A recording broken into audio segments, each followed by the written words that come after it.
तो वजिया साहब से पूछा जाए, जो पीछे वालदा से बात हुई तो वालदा जाके कह रही हैं वजिया साहब कि अरमोगान ने की है। अरमोगान को कल कोर्ट में बुलाया था जिसे ही फ्लैटली रिफ्यूज्ड, उससे रिफ्यूज़ किया। पे शिराज की तरफ जज ने देखा, जो कि वकील साहब उधर गवाह हैं, वो आप उनके इंटरव्यू ले, साथ बिठाया हुआ है, पूरी दुनिया को लाना चाहिए। अगर आपको इंसाफ चाहिए तो वकील का भी मौक़िफ़ लेने, प्रो बोनो पब्लिको लीगल असिस्टेंट के तौर पे राइट नाउ, ठीक है।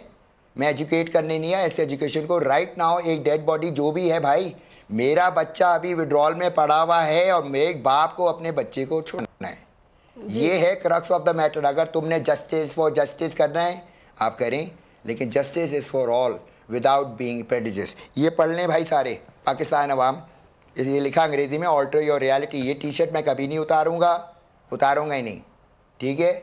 मैंने दाढ़ी छोड़ दी है, ठीक है, दाढ़ी छोड़ दी। जितना मेरी बढ़ती जाएगी उससे पता चलेगा कितनी देर ये कोर्ट में चल रहा है। और तीसरी बात, इस रमज़ान में मैं सारे रोज़े नहीं रखूँगा, ठीक है। तो आप सब अपना तवक्कुल्ला करते रहें। I have a son to save. जब तक वो प्रूवन गिल्टी नहीं होता तब तक वो इनोसेंट है।